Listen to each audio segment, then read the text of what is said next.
मैं यकीन के साथ कहता हूं कि इस्लाम में जो भी ईद आई है, जो भी ईद है, आप इसका तज्जिया करके देखें।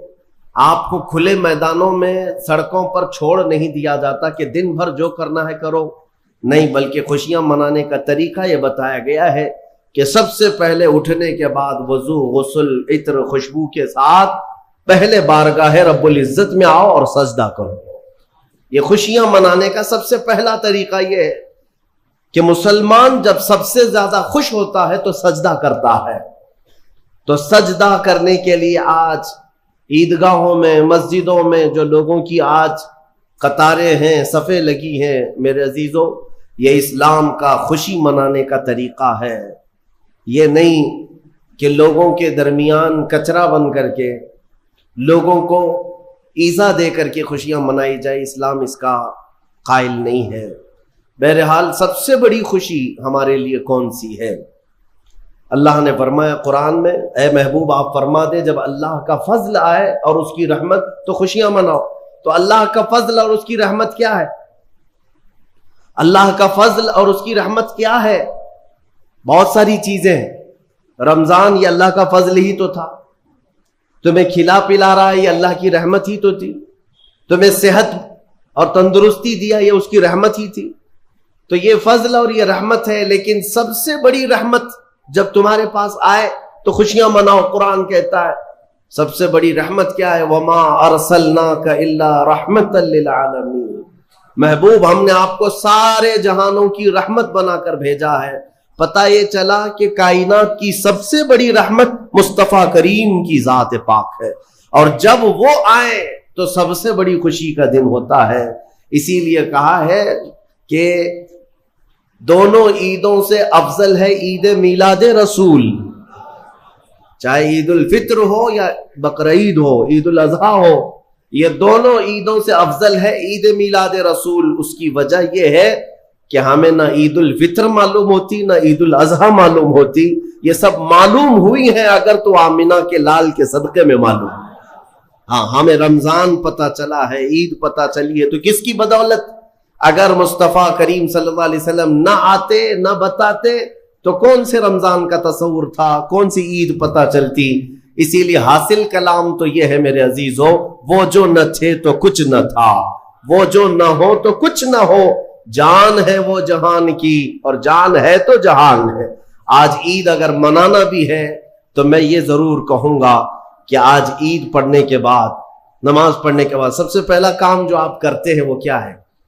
सबसे पहला काम आप ये करते हैं, अपने माँ बाप, अपने रिश्तेदारों से मुलाकात, और घर जल्दी भाग करके जाते हैं कि अपने बड़ों से मुलाकात करना है। आज मुसाफा मुआनका का दिन है। आपको अपने माँ बाप जिस कदर याद रहते हैं मेरे अजीजों, उस रसूल को आज हरगिज फरामोश ना करो जो अपने रात की तन्हाइयों में तुम्हें उम्मती उम्मती कहकर याद किया करते थे। आज उनका दिन है, आज उस रसूल पाक का दिन है। सूरज के डूबने से पहले पहले तक कसरत से मेरे आका की बारगाह में बैठकर दुरूद भेजो और अर्ज करो कि आका आज मेरी खुशी का दिन है। मैं अपने माँ, अपने बाप, अपने भाई, अपने बहन, सबसे ज्यादा अगर दुनिया में किसी से प्यार करता हूं तो आपकी जाते मुबारका है। रसूल पाक सल्लल्लाहु ताला अलैहि वसल्लम को याद करना आज की ईद के दिन का एक बहुत ही बड़ा हिस्सा है मोमिनों। बाकी मैं दूसरों के बारे में नहीं कह सकता जिन लोगों ने आज की ईद को जुआ का अड्डा बना लिया हो, शराब पीने का जरिया बना लिया हो, सिनेमा थिएटर पे जाकर के ऐश करने का जरिया समझा हो। मैं समझता हूं कि उनके अंदर रूह इस्लाम नहीं आई।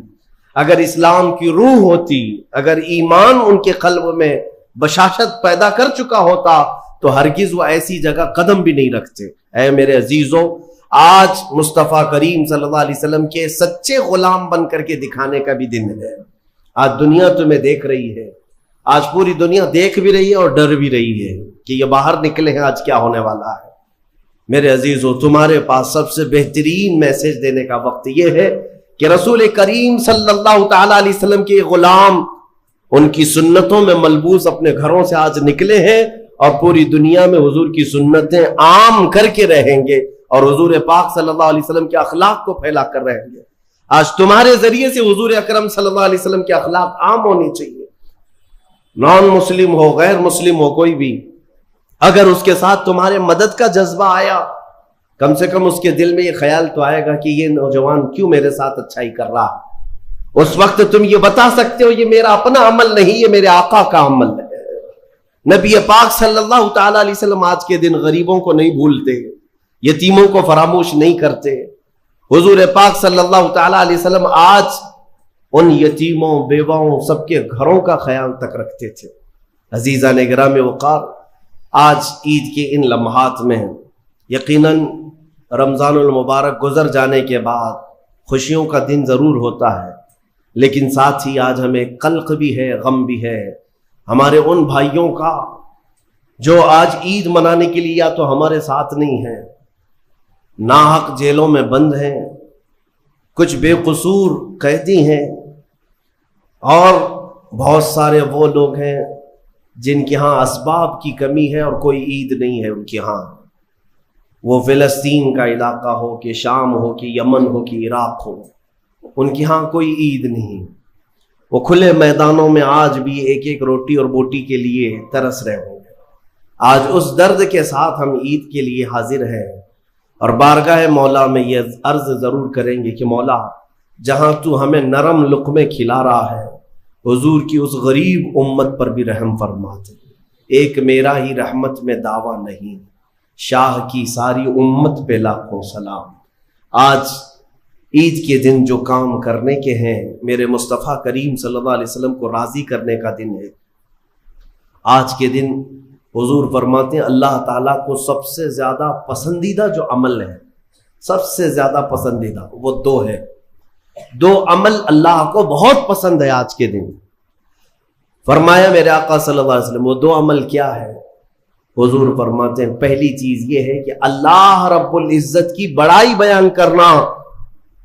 अल्लाहु अकबर, अल्लाहु अकबर, अल्लाहु अकबर, ला इलाहा इल्लल्लाहु, अल्लाहु अकबर, अल्लाहु अकबर वलिल्लाहिल हम्द।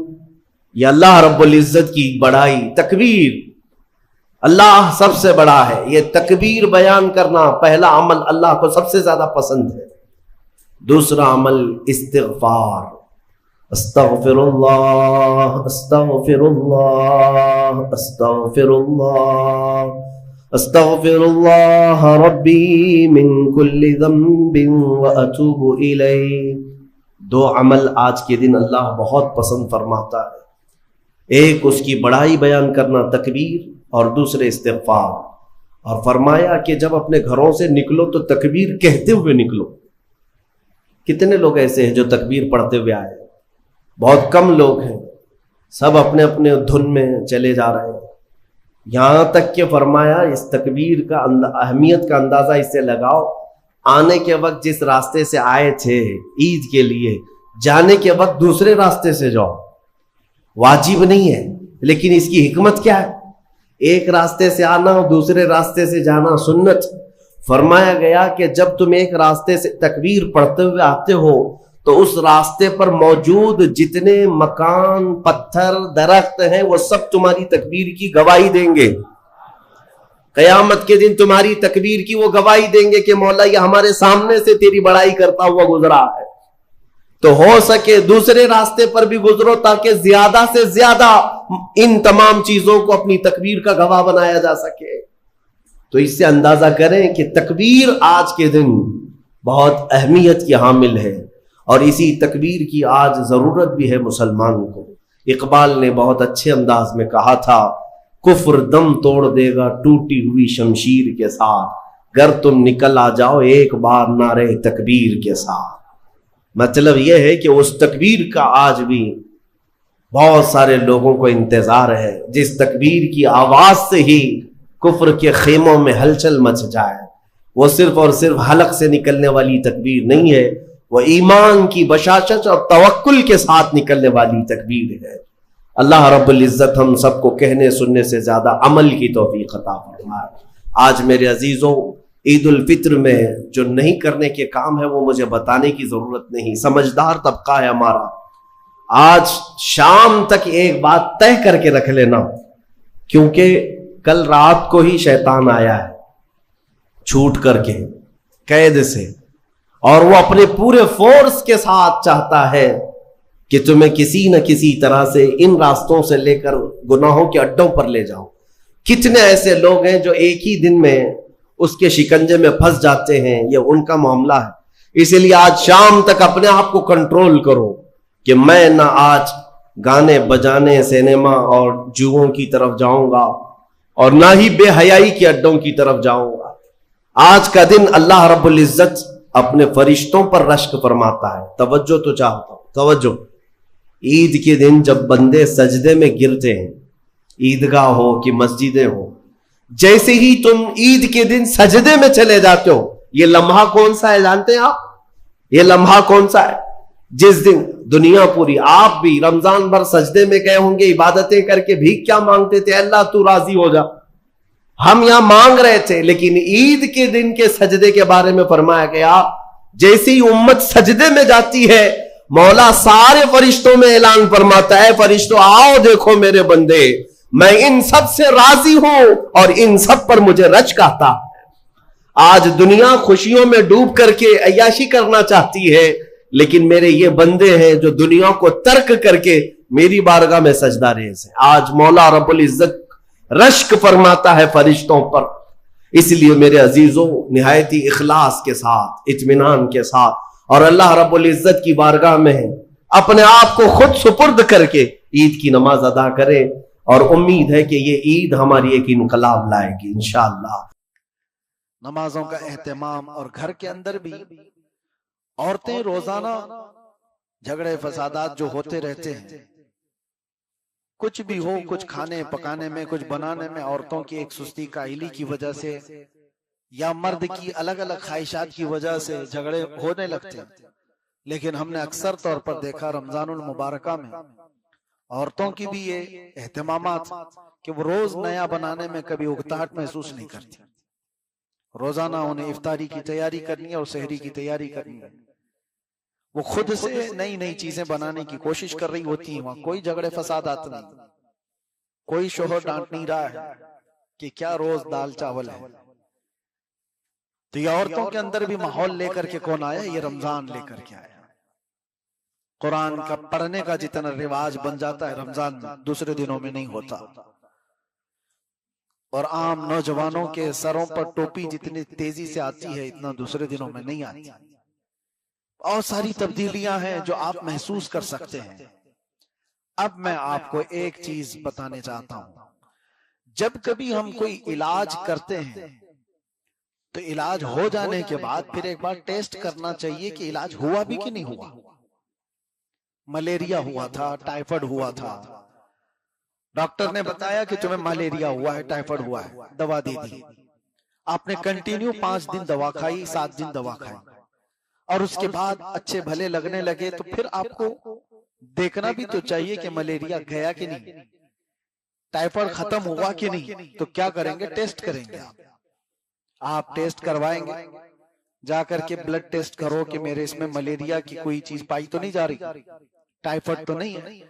तो दोबारा टेस्ट करने पर पता चलता है कि जो गोलियां खाई थी वो असर करी है कि नहीं करी। ऐसी ही रमजान आया था तुम्हें परहेजगार बनाने के लिए। अल्लाह ने कुरान में फरमाया लअल्लकुम तत्तकून, रोजे फर्ज किए गए इसलिए कि तुम तकवे वाले हो जाओ। इलाज मुसलसल किया है रमजान में, अभी आखिरी अशरा है और उसमें भी चंद दिन बाकी है। अब ये टेस्ट भी करना चाहिए कि रमजान असर किया भी कि नहीं किया। जो इलाज पहले रोजे से हम पर हो रहा था, तरावी के जरिए, रोजे के जरिए, इफ्तार के जरिए, सहरी के जरिए, दुआओं के जरिए से, तो यह आखिरी अशरा खत्म होने को आया है। दवा सही लगी कि नहीं लगी? मेरे अजीजों, दवा का कसूर नहीं होता, जिस्म का कसूर होता है। कभी कभार कभी ऐसा होता है। तो आज ये टेस्ट करने का वक्त आ चुका कि हम पर जो रमजान का इलाज हो रहा था वो असर किया कि नहीं किया। मैं आपको बताता हूं, टेस्ट कहां जाके कराओगे? दुनिया की कोई लैब नहीं है जो तुम्हारे रमजान का टेस्ट करके बता दे। ब्लड दे करके आओगे तो भी नहीं पता चलेगा। तुम्हारा टेस्ट कोई और नहीं लेगा, अल्लाह के नबी सल्लल्लाहु ताला अलैहि वसल्लम ने जो फरमाया उसका मफहूम बताता हूं। तुम्हारे मुताल्लिक सबसे बेहतरीन फैसला देने वाला तुम्हारा दिल है। यह दिल तुम्हें बताएगा कितने बदले हो कितने नहीं बदले हो, दूसरे से छोड़ो। अक्सर ऐसा होता है कि दिल सच बोलता है लेकिन दिमाग उसको मानना नहीं चाहता। तुम झूठ बोल रहे हो, ये दिल को पता है। तुम चोरी कर रहे हो, ये दिल को पता है, लेकिन दिमाग उसको एक तरह से लीपा पोती करना चाहता है। नहीं, जो मैं कर रहा हूं वो सही है। इसी तरह से तुम्हारा इलाज हुआ कि नहीं हुआ ये दिल बताएगा। दिल से पूछो, ये साफ साफ बताएगा कि तुम्हारे अंदर तब्दीली कितनी आई है। अब उसकी कुछ अलामतें मैं आपको बताऊं। अब जाकर के देखो, रमजान खत्म होने के करीब नमाजों में क्या मुझे लुत्फ मिल रहा है कि नहीं मिल रहा? क्या वही कैफियत तो नहीं कि इधर सलाम फेरा उधर में भागने की तबीयत कर रही है? मस्जिद में बैठने की तबीयत अब हो रही है कि नहीं हो रही है? कलाम पाक कुरान मुकद्दस उठाने की तबीयत चाहती है कि नहीं चाहती है? अगर नहीं चाहती अभी भी तबीयत और नमाजों में तुम्हारे खुशू व खुजू नहीं आया तो फिर ये रमजान ने कुछ भी तुम पर असर नहीं किया। रमजान का कोई इलाज नहीं हुआ, तुम जैसे थे वैसे ही हो। और अगर तब्दीली आई है, आंखें बहने लग जाती हैं कुरान की तिलावत से, खौफ से, आखिरत के तसव्वुर से, दुनिया को छोड़कर कब्र में जाने के याद से, तो समझ लो कि रमजान ने तुम्हें मुत्तकी बनाया है। रमजान ने तुम्हारे दिल को बदला है। ख्वाहिशात अगर कम होने लग गई हैं, अल्लाह की याद ज्यादा तड़पाती है, तो समझो कि रमजान ने असर किया। वरना होगा ये कि वैसे के वैसे ही हो तो रमजान का कुछ असर नहीं हुआ। लेकिन इसमें रमजान का कसूर नहीं, तुम्हारा अपना कसूर है। जमीन अगर नरम हो तो बारिश का एक कतरा भी उससे सब्जे निकाल देता है। और डामर के रोड पर 10 साल भी बारिश बरसे तो वहां से कोई पौधा नहीं निकलता। कंक्रीट की सरजमीन पर पानी जितना भी डालो वहां से कोई पौधा नहीं निकलेगा। लेकिन मिट्टी की नरम जमीन पर एक बार भी बारिश बरस जाए तो वहां से कोंपल निकल जाते हैं। दिल अगर नरम नहीं था, जमीन अगर साफ नहीं थी, तो रमजान ऐसे 70 भी आ जाए जिंदगी पर, तुम जैसे कि हो वैसे ही रहो। हाँ, दिल को बदल दिया, अल्लाह की याद में इसको तड़पाया, तो फिर देखना मेरे अजीजों, पूरे रमजान क्या एक रात ही बदलने के लिए काफी है। एक तरावी की शब तुम्हारे बदलने के लिए काफी है। अगर रमजान गुजरते हुए उसी हालत में फिर से चला गया तो ये अफसोस का मकाम है। हमें सब सोचना चाहिए, क्या मैं अब इस तरह के रमजान के जाने के बाद भी बदल नहीं सका तो फिर कब बदलूंगा? कब मेरे अंदर वो इस्लाह हाल की फिक्र आएगी? ये आखिरी रमजान का जो अशरा है, अल्लाह के नबी सल्लल्लाहु ताला अलैहि वसल्लम कसरत से इसमें गिरिया वजारी करते, रोते थे। उन्हें किस बात का रोना था? वो तो सैयदुल मासूमीन है, मालिक जन्नत है, वो जिसे चाहे जन्नत में लेकर जाए। लेकिन मेरे आका सल्लल्लाहु ताला अलैहि वसल्लम रमजान के रुखसत होते हुए रोते थे कि रमजान जितनी बहारें लेकर आया था और जितनी सारी नेमतें लेकर आया था, ये साथ लेकर चला जाता है। और इसीलिए मेरे आका ने हदीस में फरमाया, वो शख्स महरूम है जो रमजान को पाया और उसकी मगफिरत नहीं हुई।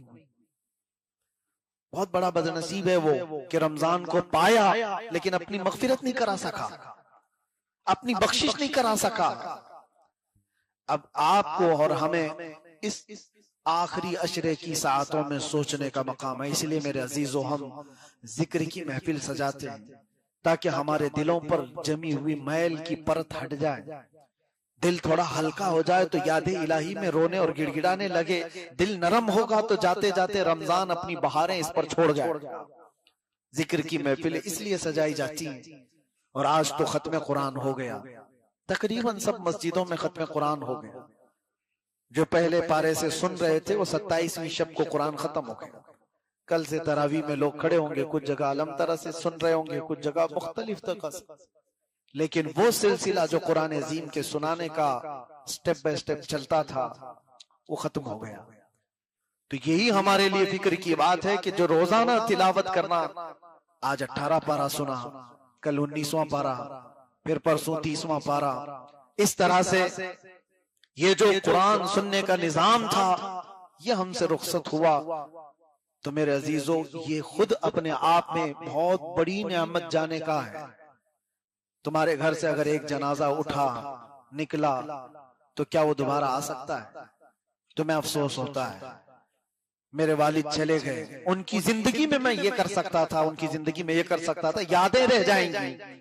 इसीलिए अगर ये रमजान हमारी जिंदगी का आखिरी है, अगर हम में से किसी को पता नहीं है, लोग ये सोचते हैं कि मैं तो हट्टा कट्टा हूं, सेहतमंद हूं, कुछ भी नहीं, सब अच्छा है, लेकिन सुबह नाश्ता करके निकला है, नौजवान है, 1 घंटे के बाद खबर आती है कि एक्सीडेंट हो गया और फिर लाश घर वापस आती है। क्या ऐसे हालात नहीं हुए? ऐसे हालात अक्सर और बेशतर होते आए हैं। इसीलिए मेरे अजीजों, ये तमाम हालात को नजर में रखते हुए कि रमजानुल मुबारक हमसे रुखसत हो रहा है, यही सोच करके आज इबादत करो कि ये मेरी जिंदगी का आखिरी रमजान है। दुरूद पाक पढ़ो। अल्लाहुम्मा सल्लि अला सय्यिदिना मुहम्मद मअदनिल जूदि वल करम व आलिहि व अस्हाबिहिल किराम व इब्निहिल करीम व बारिक व सल्लिम सलातन दाइमतन सरमदन अबदा। बारगाह रिसालत मुहम्मद सल्लल्लाहु तआला अलैहि वसल्लम में जितने नौजवान आए हैं, आज इंशाअल्लाह अज़ीज हम हाजिरी देंगे इंशाअल्लाह। बारगाह मुस्तफ़ा सल्लल्लाहु तआला अलैहि वसल्लम में हम पैदल चल करके या सवारी पर उड़ करके नहीं जा पा रहे। अगरचे हमारे हालात और असबाब नहीं है कि हम मदीने पहुंचे, लेकिन ये महफिल में इंशाअल्लाह तसव्वुर में बारगाह मुस्तफ़ा में पहुंचेंगे इंशाअल्लाह। और मेरा रब फरमाता है, वलो अन्नहुम इज़ ज़लमू अनफुसहुम जाऊका फस्तगफरुल्लाह वस्तगफर लहुमुर रसूल लवजदुल्लाह तव्वाबर रहीमा। मोमिनीन जब अपनी जानों पर जुल्म कर लें तो ए रसूल वो आपके दरबार में आए। मोमिनीन जब अपनी जानों पर जुल्म करें तो ए रसूल वो आपके दरबार में आए। अगर आप उनकी सिफारिश करेंगे तो अल्लाह ताला को वो तौबा कबूल करने वाला पाएंगे। तो बात इतनी समझ करके चलो कि आज हमें बारगाह मुस्तफा में पहुंचना है। अगर हुजूर ने हमारी सिफारिश कर दी तो हमारी तौबा रब भी कबूल फरमाएगा। अजीज़ान गिरामी वक़ार, हम सिर्फ अपनी जिंदगी के आखिरी दिनों में नहीं जी रहे, बल्कि इस दुनिया के भी आखिरी दिनों में जी रहे हैं। क़यामत बहुत करीब है। अल्लाह के रसूल सल्लल्लाहु तआला अलैहि वसल्लम ने क्या फरमाया जानते हो? अना वस्साअह, हुजूर फरमाते मैं और क़यामत ऐसे हैं। 2 उंगलियां बता करके मेरे आका ने फरमाया मैं और क़यामत ऐसे इतने करीब हैं। अल्लाह के रसूल सल्लल्लाहु तआला अलैहि वसल्लम फरमाते हैं क़यामत इतनी करीब है और क़यामत की जितनी छोटी निशानियां थी सब हो गई, तकरीबन हो गई। हुजूर ने जो जो बयान फरमाया था वो निशानियां सब आ गई। बड़ी चंद निशानियां बाकी रह गई, वो भी बिल्कुल मुंह पर है, बिल्कुल करीब है। जो हालात आज दुनिया के बता रहे हैं, इसमें बड़ी निशानियां बहुत जल्दी आने वाली। बड़ी निशानियों में क्या है? दज्जाल का जाहिर होना, याजूज माजूज का निकलना, इमाम मेहदी का ज़हूर, ईसा अलैहिस्सलाम का आसमानों से आना। और वो वक्त भी आएगा कि अचानक पूरे दुनिया में शोर मचेगा कि सूरज पश्चिम से निकल आएगा। सूरज कहां से निकलता है? पूरब, ईस्ट से। और सूरज एक दिन वेस्ट से निकलेगा, आधा दिन उल्टा निकलेगा। और वो दिन फरमाया गया तौबा के कबूल होने का आखिरी दिन है। सूरज के पश्चिम से निकलने के बाद किसी की तौबा कबूल नहीं होगी और किसी का ईमान भी कबूल नहीं होगा। अगर कोई उसके बाद ईमान लाया तो ईमान भी कबूल नहीं। दाब्बतुल अर्द का निकलना पर होगा, जो पूरी दुनिया में घूमेगा, मुसलमान की पेशानी पर वो एक मोहर लगाएगा सुलेमान अलैहिस्सलाम की अंगूठी से, और काफिर की पेशानी पर वो मूसा अलैहिस्सलाम के असा से एक लकीर खींच देगा।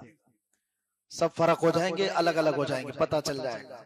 लेकिन उससे पहले के जो हालात हैं, हुजूर पाक सल्लल्लाहु तआला अलैहि वसल्लम ने जो फरमाया, मैं देख रहा हूं कयामत उस वक्त तक नहीं आएगी जब तक पूरी दुनिया में यहूदी और ईसाइयों की हुकूमत ना हो जाए।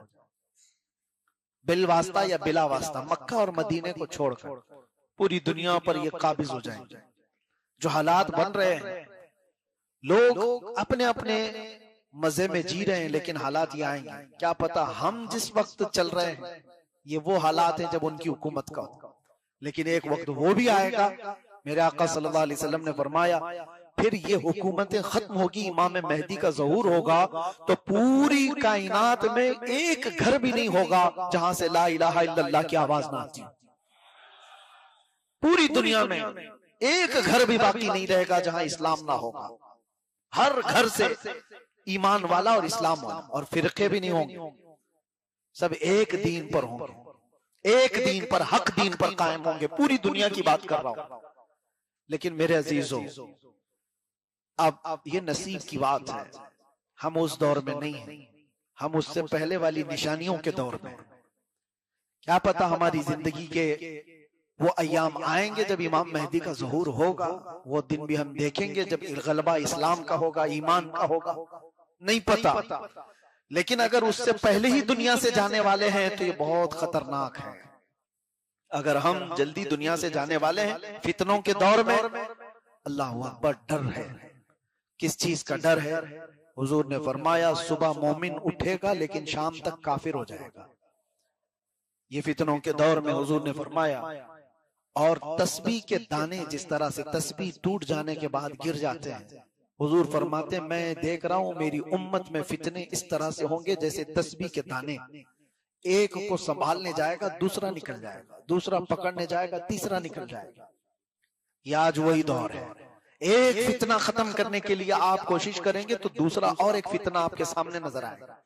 एक फिरका अभी खत्म नहीं हुआ था कि दूसरा फिरका खड़ा हो जाएगा। ये वही दौर है। और हुजूर पाक सल्लल्लाहु तआला अलैहि वसल्लम की जो निशानियां की गई उसमें एक निशानी ये भी है जो अनकरीब आएगी। लोग मुसलमान को देखकर ऐसा ताना मारेंगे जैसे जिना करने वाले को ताना मारते हैं। कहते हैं सारे लोग दिखा दिखा के बोलेंगे ये देखो ये मुसलमान है। यानी मुसलमान बन करके रहना इतना सख्त हो जाएगा कि सारे लोग उसको उंगली दिखा दिखा करके ताना मारेंगे, जैसे चोर को आज ताना मारते हैं लोग। आज कोई बुरा आदमी हो तो लोग अपने मुंह छुपा ले या फिर उसकी तरफ इशारा करके बताते हैं ये देखो ये रेपिस्ट है, ये देखो ये जानी है। एक दौर वो होगा जो सच्चे मुसलमान को लोग इस तरह दिखा दिखा करके बोलेंगे। बाकी सब क्या होंगे? वो सब डूबे हुए लोग होंगे, वो सब गुमराह होंगे। इसीलिए तो एक अच्छा दिखेगा तो सारे लोग ताना मार रहे होंगे। वो दौर बहुत करीब है जो मैं महसूस कर रहा हूं।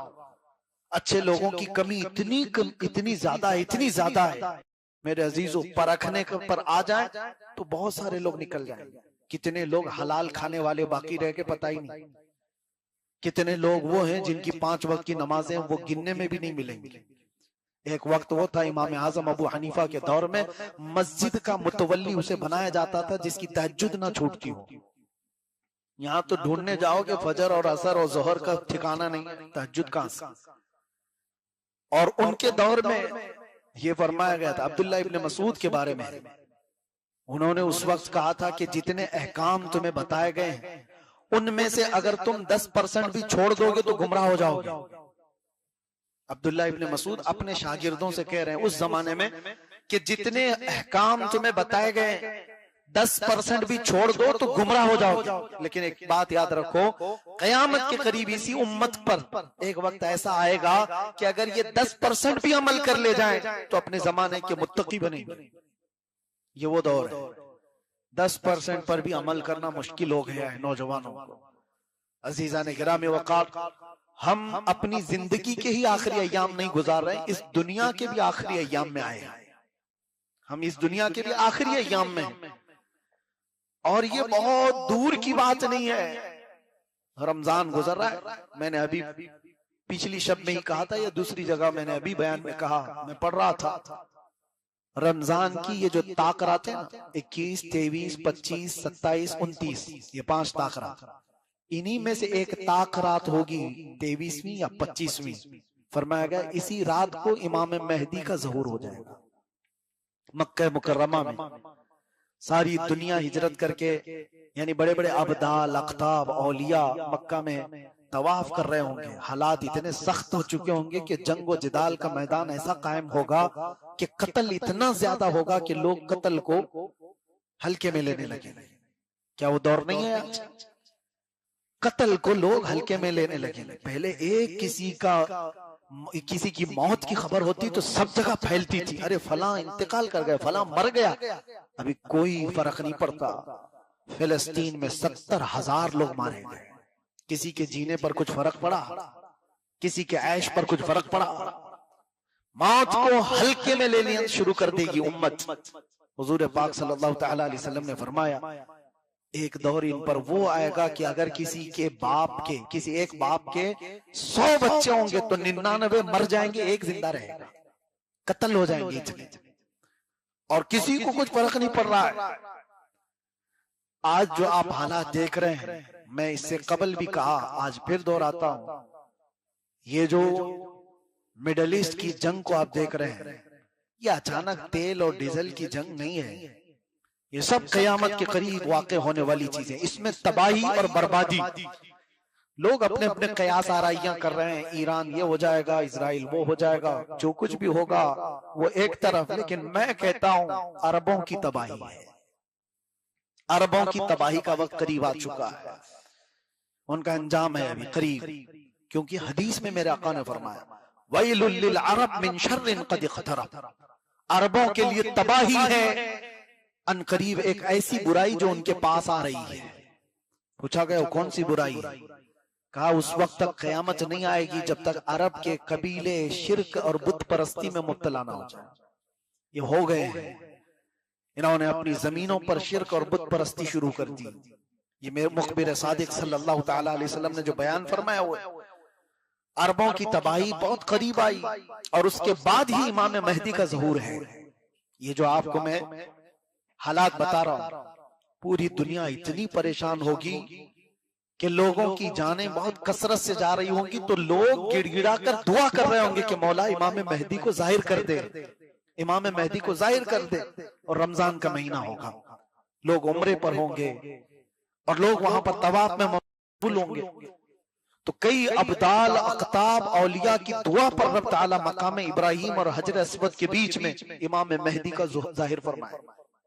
इमाम महदी कोई आसमान से आने वाले नहीं, वो जमीन के किसी सुराख से निकल करके आने वाले नहीं, बल्कि मेरे आका ने फरमाया महदी जो पैदा होंगे वो मदीने में होंगे और उनके बाप का नाम भी हुजूर के बाप के नाम पर होगा। महदी का नाम मोहम्मद होगा, उनके बाप का नाम भी अब्दुल्ला होगा। हुजूर पाक सल्लल्लाहु अलैहि वसल्लम ने ये सारी निशानियां बताई। मैं क्यों जिक्र कर रहा हूं इमाम महदी का?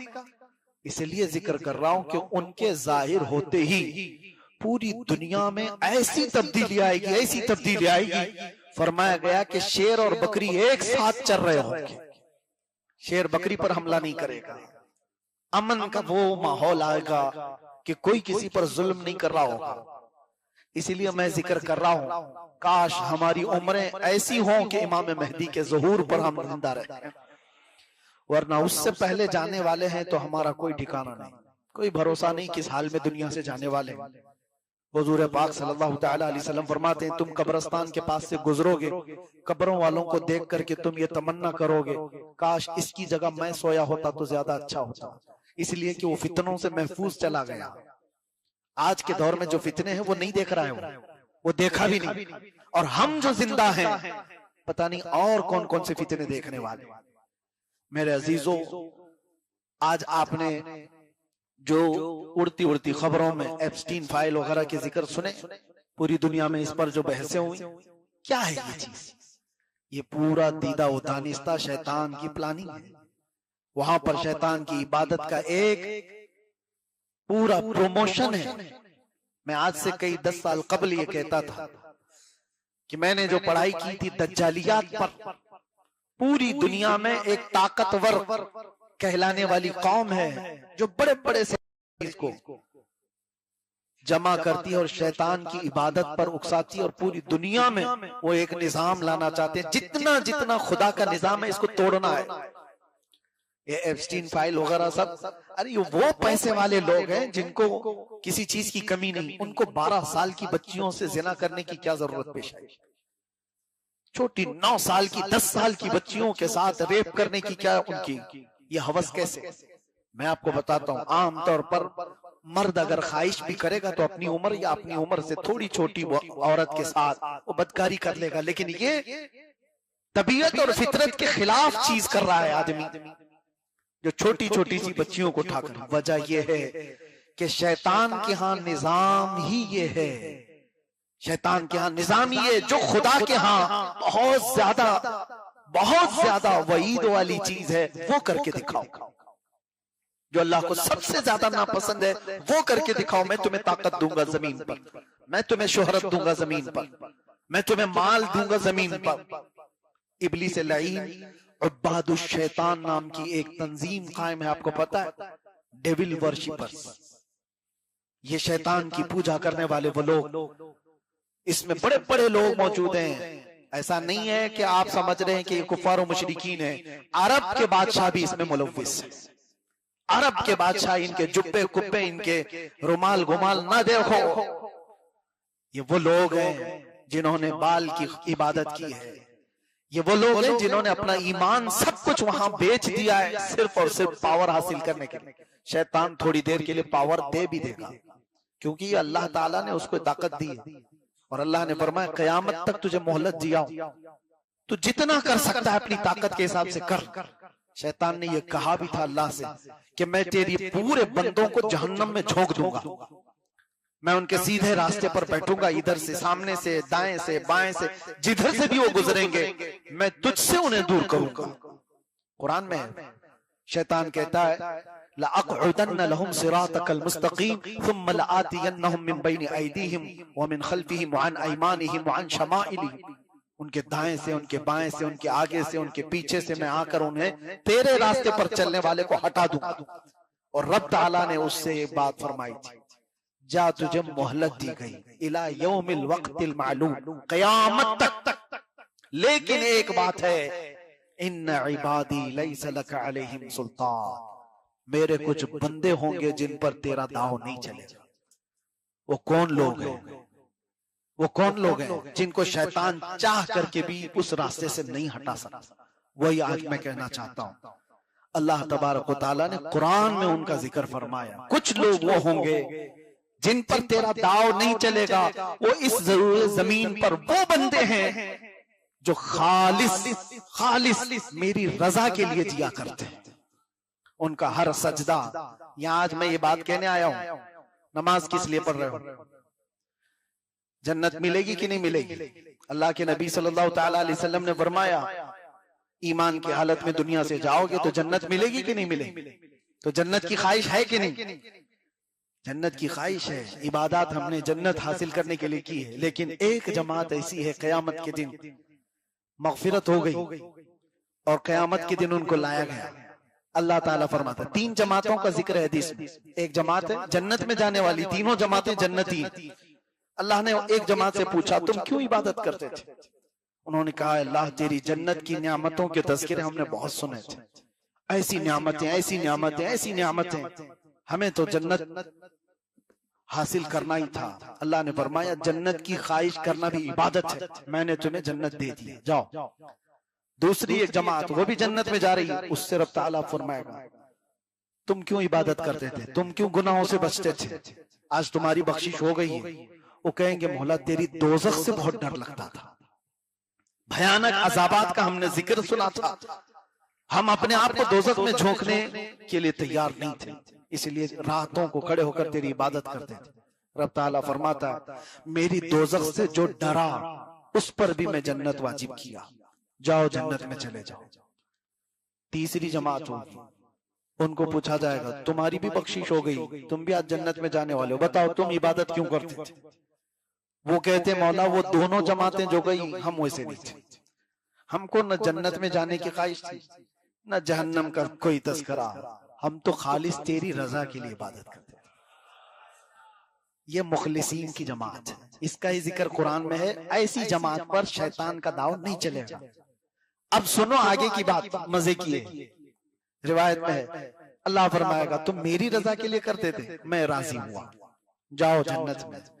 वो कहेंगे, मौला अगर हम जन्नत में चले गए तो वो ताना मारेंगे कि तुम भी जन्नत के लिए करते थे और वहां बोल रहे हो अल्लाह की रजा के लिए। हम जन्नत में चले गए तो बदला हो जाएगा, हम नहीं जाएंगे। कोई ऐसी कौम है अल्लाह जन्नत दे रहा है और वो जा नहीं रही, वो कहेंगे कि रब ताला हमें जन्नत में ना भेज, हम तेरी रजा के लिए इबादत करते थे, तू राजी हो गया। अल्लाह फरमाता मेरी रजा यही है, अब जाओ जन्नत में। वो अड़े रहेंगे।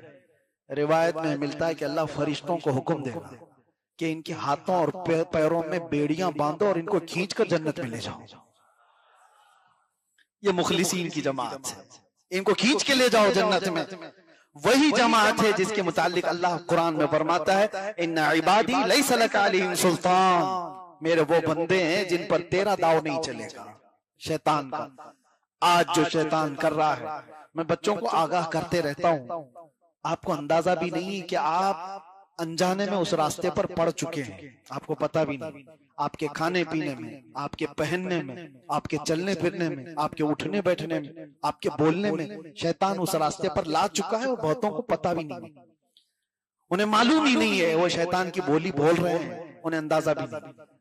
फहश गाने गाते हैं और जानते हो ये पूरी एक लॉबी है, गाने बनाने वाली, उसको सजाने वाली, संवारने वाली। 10 अल्फाज उसके अच्छे होंगे लेकिन 2 जुमले उसमें कुफ्र के होंगे जिसमें खुदा से बगावत का जिक्र होगा। नौजवान बच्चा उसको अनजाने में गुनगुनाता रहता है और कब के वो काफिर हो चुका है, काफिर हो चुका है। मेरे अजीजों, आप न जानकर उन रास्तों पर पड़े हुए हो। आपको पता है शैतान वो सारे निजाम तोड़ना चाहता है जो अल्लाह ताला ने अपनी रजा के लिए बनाए थे, सारे निजाम तोड़ेगा। अल्लाह ताला की रजा किसमें है? तुम्हारे इस्लाह, तुम्हारे पाकीज़ा रिस्क में। तुम हलाल खाते रहोगे, अल्लाह राजी है, तुम्हारी जुबानों में असर है, तुम्हारी दुआएं जल्दी कबूल होंगी। लेकिन इब्लीस नहीं चाहेगा कि लुकमा भी तुम्हारे अंदर हलाल का जाए। पूरी दुनिया को वो इस तरह के निजाम में बनाया। आज दुनिया क्रेडिट पर चल रही है, सूद पर चल रही है। पूरी दुनिया को क्रेडिट पर लाकर नहीं खड़ा किया गया। सूद इतना आम हो चुका है, इतना आम हो चुका है कि लोग लेने में देने में कोई कबाहत ही नहीं महसूस कर रहे। जबकि मेरे आका ने फरमाया सूद का एक लुकमा खाना ऐसा है जैसे काबे के सामने मां से जिना करना। इतना बड़ा गुनाह है और ये आम कर दिया गया है, आम कर दिया गया। लोगों का कोई एहतमाम ही नहीं, हलाल खा रहा हूं कि हराम खा रहा हूं। जुबान के चटखारे, जुबान की लज्जतें नौजवान को यहां तक ले आई। ये सड़क चलते चलते कब कौन से पिज्जे, कौन से बर्गर खा रहा है इसे पता ही नहीं। कौन सी जगह से क्या खा रहा है, मुर्दा खा रहा है, हराम खा रहा है, इस एहसास ही नहीं। कितने ऐसे मैं जानता हूं, हमारे बच्चों ने खुद खबर दी है, मरी हुई मुर्गियों के शावर में खिलाते हैं सबको, बच्चों को कुछ एहसास नहीं। तुम्हारी जुबान से होकर निकलने वाला एक एक लुकमा अल्लाह ने फरमाया पाकीज़ा होना चाहिए, तब तुम्हारी जुबान का असर है, तुम्हारी दुआएं कबूल होंगी। और शैतान नहीं चाहता कि तुम्हारी कोई दुआ आसमान तक जाए। रिस्क का पूरा सिस्टम तोड़ करके रखा है। अरे हम तो उस जगह पर रह रहे हैं बेहया, कुछ ऐसे लोग हैं जो गोबर भी बेच रहे हैं, पेशाब भी बेच रहे हैं। हम तो उस जगह पर आ गए हैं और इसमें कोई आर भी नहीं महसूस करते। तुम्हारा क्या होगा? तुम पूरी दुनिया में किस तरह से रहोगे? कहीं जाते हो तो क्या खाते हो, क्या नहीं खाते हो? ये बहुत बड़ा चैलेंज है या नहीं? हमारी जिंदगी का बड़ा चैलेंज है। लोग आज फास्ट फूड खाने के इतने आदी हो गए, इनको पता ही नहीं। बहुत सारे नौजवानों को देखा, ये नॉर्मल समझते हैं हर जगह से नॉनवेज खाने को। तुम्हें पता ही नहीं जो गैरुल्लाह के नाम पर कटा हुआ जानवर है वो तुम्हारे लिए हराम है, मुर्दार है। कुरान ने कहा है मुर्दार है वो, तुम खा नहीं सकते। यहाँ बैठ करके ऑर्डर दे करके मंगवा लिया और जो आया वो खा लिया। तुम्हें पता भी है क्या तुम्हारे लुकमे में गया? ये सारा निजाम शैतान ने तोड़ करके रखा है। और एक बहुत बड़ी चीज मैं आपको बताऊं, इब्लीस लईन की पूरी ताकत आज इस बात पर है कि अल्लाह ताला ने जो नस्ल के नशो नुमा का जो निजाम बनाया है वो क्या है, क्या तरीका है? शादी। एक जवान लड़का एक जवान लड़की से निकाह करेगा, हलाल तरीका यही है। और इसी से इंसानी नस्ल की इर्तिका होगी, नस्ब महफूज रहेगा। इब्लीस ये नहीं चाहता किसी का नसब महफूज रहे। अल्लाह तबारक व तआला के सबसे ज्यादा इस पर कड़ा हुक्म दिया गया है। आपको पता है इस्लाम में एक हुक्म आपको पता है, औरत को जब कोई तलाक दे दिया या औरत का शोहर मर गया तो हमारे निजाम क्या है, इद्दत गुजारेगी नहीं गुजारेगी? सुना है ना आपने इद्दत का। औरत को तलाक देने के बाद वो औरत अगर दूसरे से निकाह करना चाहे तो उसकी इद्दत है। सबकी इद्दत अलग है, मरे हुए उसकी इद्दत अलग है, लेकिन तलाक की इद्दत अलग है। मैं एक एग्जांपल दे रहा हूं, किसी ने तलाक दे दिया औरत को, जवान थी, उसकी इद्दत क्या है? 3 बार उसके पीरियड आ जाए, हैज, औरत 3 बार हैज वाली होकर पाक हो जाए तब उसकी इद्दत खत्म होगी, अब वो दूसरे से निकाह कर सकती। वजह क्या है? औरत को इतना इंतजार क्यों कराया जा रहा है? अरे इधर छोड़ा उधर दूसरा निकाह कर ले औरत। नहीं, इस्लाम में नस्ब की हिफाजत पर इतना ज्यादा ताकीद है कि 3 हैज आ जाने का मतलब है पहले वाले शोहर का कोई कतरा भी उसके पेट में बाकी नहीं रहा, कोई चीज पहले वाले शोहर की उसके अंदर बाकी नहीं रही। अगर पहले वाले शोहर का नुतफा होता तो औरत को हैज नहीं आता, हमल खड़ा हो जाता, हमल ठहर चुका होता, और फिर उसकी इद्दत जब तक वो हमल खत्म नहीं होता तब तक दूसरा कोई निकाह नहीं कर सकता। वजह क्या है? एक औरत के पेट में 2 मर्द या 3 मर्द, किसी का इख्तिलात इस्लाम चाहता ही नहीं, नसब नहीं मुख्तलित होना चाहिए, मिलना नहीं चाहिए। इस निजाम को तोड़ने के लिए शैतान पूरी कुव्वत लगा दी, पूरी कुव्वत। ये डेविल वर्शिपर्स जो हैं, इन्होंने दुनिया में कौन कौन से ऐसे नए तरीके लाए, आपको सुन करके आंखें फटी रह जाएं, कान खड़े हो जाएं। वाइफ स्वैपिंग, इसकी बीवी उसके साथ जाए, उसकी बीवी इसके साथ जाए, ये बड़े मालदारों के फैशन है। आज दुनिया इसको ऐब नहीं समझती, ये बड़े बड़े पैसों वालों के चोंचले हैं। अपनी औरतों को दूसरों के यहाँ भेजना, दूसरों की औरतों के साथ खुद चले जाना, माअज़ल्लाह रब्बिल आलमीन। ये निज़ाम कुदरत को तबाह बर्बाद करने के लिए इब्लीस ने पूरी ताकत लगाई। और जहां पैसे वाले ना हो वो क्या करेंगे? शादी का निजाम ही तोड़ दो। यूरोप में परसेंटेज अगर आप देखो तो इतने ज्यादा बच्चे वहां पर बगैर बाप के हैं कि उनको पता ही नहीं। और वहां पर तो इसी तरह बगैर शादी के रहने का रिवाज भी ऐसा हो गया, बगैर शादी के रहना है कि रिलेशनशिप ऐसी कायम की गई है कि जो निकाह के बगैर, अरे बड़े बड़े सेलिब्रिटी वो इस तरह से अपने आप को जाहिर करते हैं कि हम तो इसी तरह लिविंग में हैं, शादी नहीं है। ये निजाम किसने तोड़ा? ये इब्लीस लाइन ने पूरी दुनिया में निजाम तोड़ रखा। चंद साल पहले मैंने ये भी मुताले में देखा था, अब ये सिलिकॉन की औरतें बना रहे हैं, सिलिकॉन की औरतें, कि मर्द जो औरत से शादी नहीं कर पाता वो सिलिकॉन की गुड़िया के साथ जिंदगी गुजारे, वो अपने जिस्मानी ख्वाहिशात उससे पूरी करे। LGBT कम्युनिटी को बहुत ज्यादा प्रमोट करना, ये इब्लीस लाइन की तरफ से। मर्द मर्द से शादी कर सकता है, औरत औरत से शादी कर सकती है। इनको सड़कों पर ला करके प्रमोट किया जा रहा है कि इस चीज को भी कानूनी हैसियत दी जाए। अरे हमारे पार्लियामेंट में भी बहस चल रही है, हमारे यहाँ हुकूमतें भी इस बात पर अब सोचो विचार कर रही हैं। हैरत की बात है, ये निजाम कुदरत को तोड़ने के सारे मंसूबे। मैं आपको आगाह कर रहा हूं, जिस दौर में तुम जी रहे हो, इब्लीस लाइन बड़े बड़े ताकतवरों के साथ खेल रहा है, छोटे मोटे लोग ऐसे ही बहक जाएंगे। अगर तुम्हारी नजर में पैसा कामयाबी है, अगर तुम्हारे नजर में बड़ा मनसब कामयाबी है, लिख करके रख लो, 2 दिन के अंदर तुम गुमराह हो जाओगे। और अगर तुम्हारे नजदीक पैसा हासिल करना और बड़ा मनसब हासिल करना कामयाबी नहीं है, तो दुनिया की सारी ताकतें मिलकर के तुम्हें सालों में भी गुमराह नहीं कर सकती। बस नजर में एक बात रहे, कामयाबी उसको कहते हैं कि मेरा रसूल एक बार मेरी तरफ देख ले। कामयाबी इसको कहते हैं कि मेरे नबी सल्लल्लाहु तआला अलैहि वसल्लम कभी ख्वाब में तशरीफ लाए और कह दे तू मेरा मलंग है। ये कामयाबी है, ये हकीकी कामयाबी है। कामयाबी की सर्टिफिकेट अगर दुनिया से तमन्ना रखते हो तो फिर मैं कहता हूं गारंटी के साथ गुमराह हो जाओगे, गुमराह हो जाओगे। इसलिए कि जब तुमने क्राइटेरिया बना लिया कामयाब वो है, जो हुकूमत की कुर्सी पकड़े हुए हैं। कामयाब वो हैं जिनके पास गाड़ी बंगले बड़ी बड़ी कंपनियों के मालिक हैं।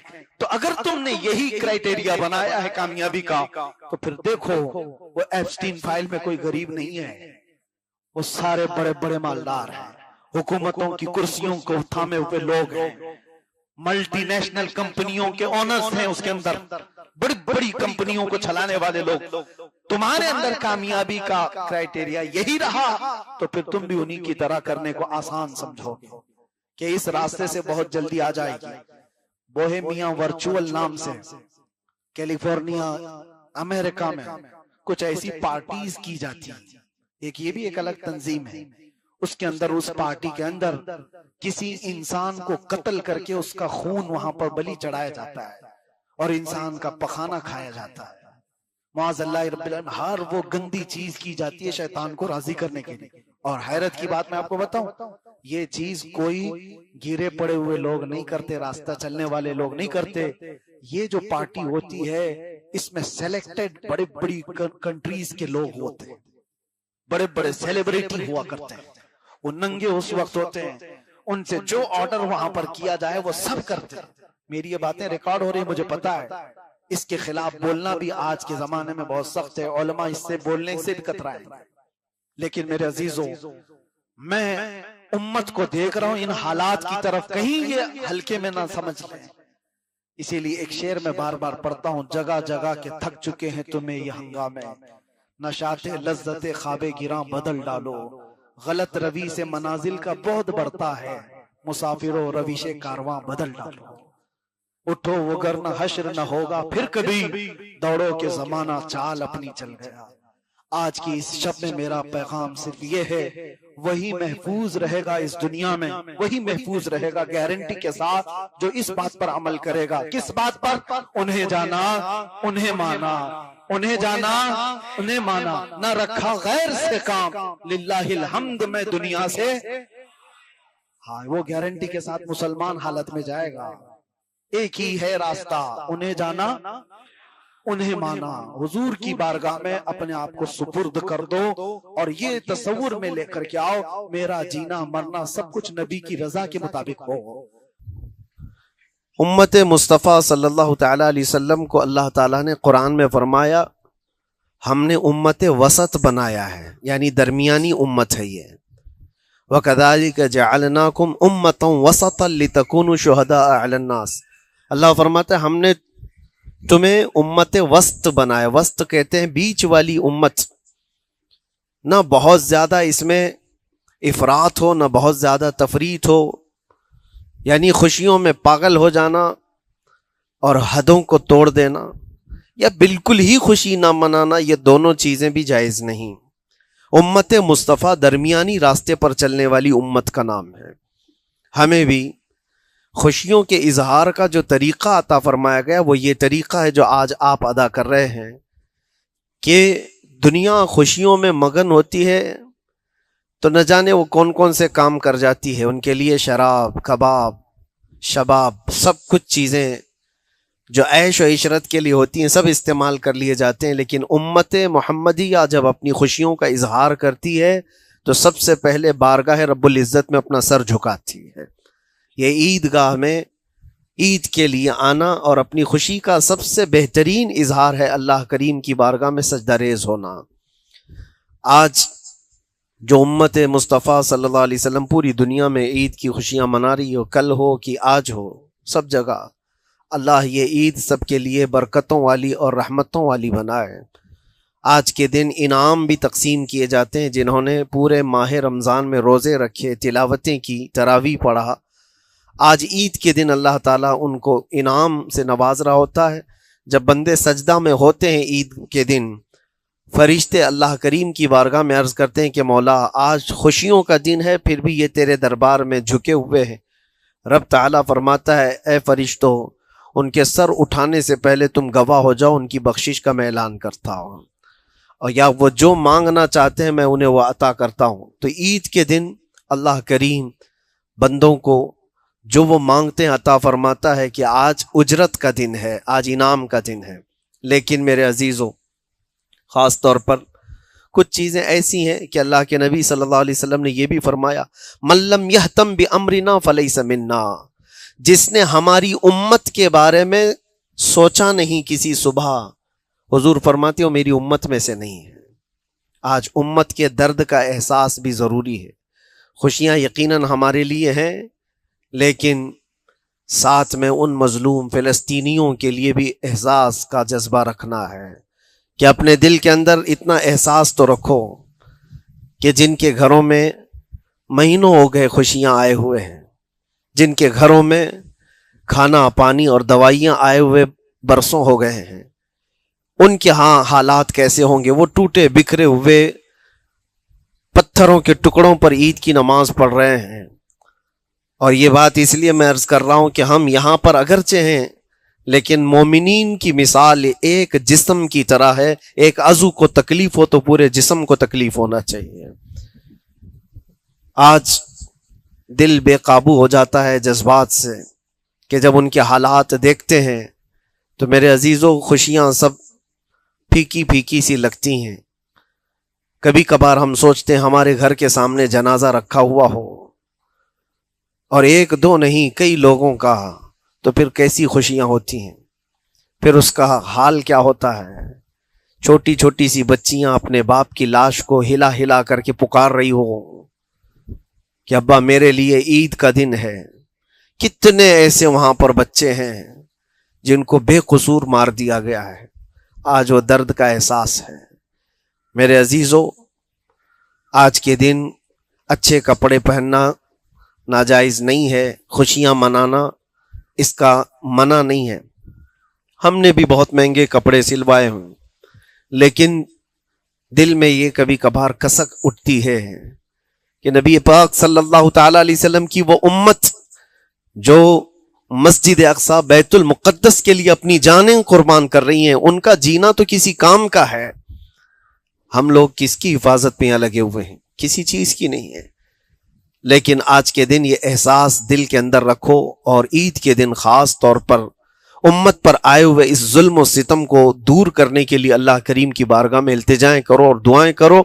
आज के दिन मौला दुआएं कबूल फरमाता है।